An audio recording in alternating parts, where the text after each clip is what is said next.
Recently, I made America's Test Kitchen's pan pizza recipe just to try and learn something new.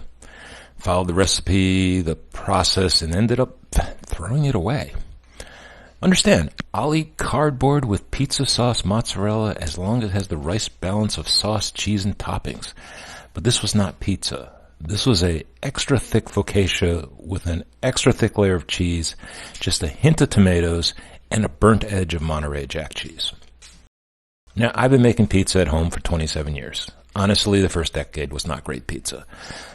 But as time went on, I learned mainly what did not work and made adjustments.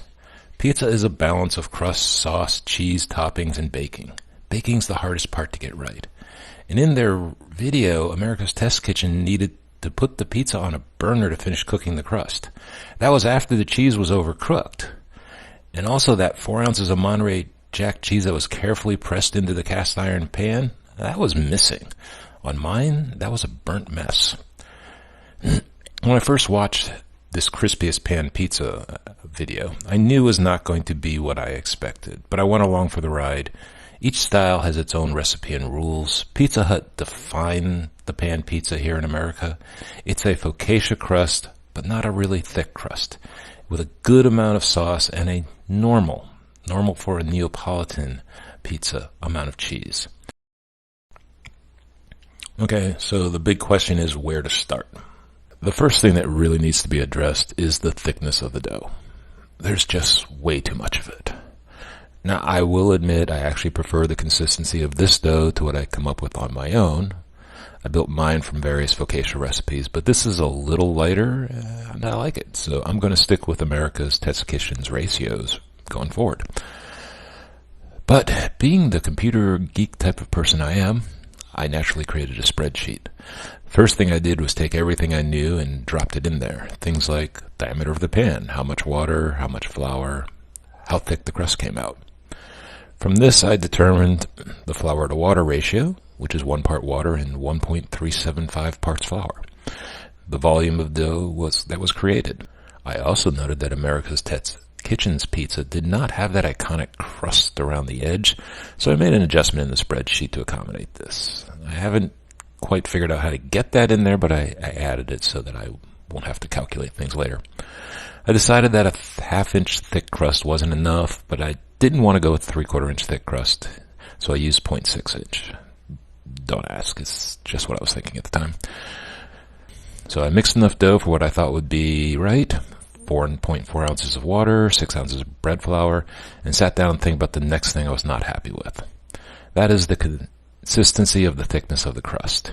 In some places it was too thin, while most places it was well over an inch thick. I'm thinking that was caused by how I spread the dough out using my fingertips, so I needed a different method. When it came time to spread the dough in the pan, I first tried to use a cake pan as a press. You see that in some pizza places. That seemed to work until I tried to take the cake pan off the dough, and it was stuck. I next tried using a metal measuring cup.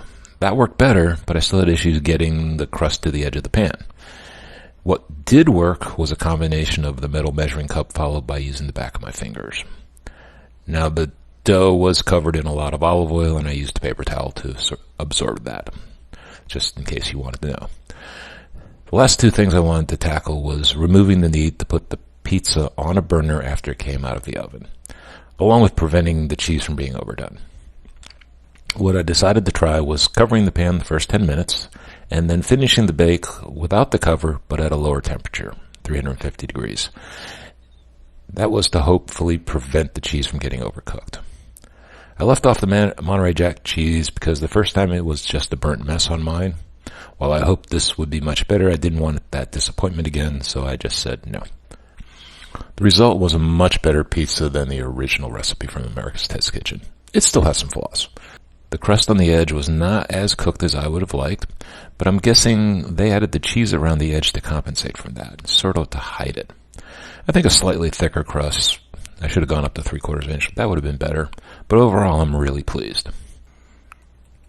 If you do decide to give this a try and want to add toppings, like to make your own version of the Supreme or Super Supreme, I would not recommend covering the pizza for the first 10 minutes, and I also would recommend leaving the heat at 400 degrees to make sure the toppings are cooked through.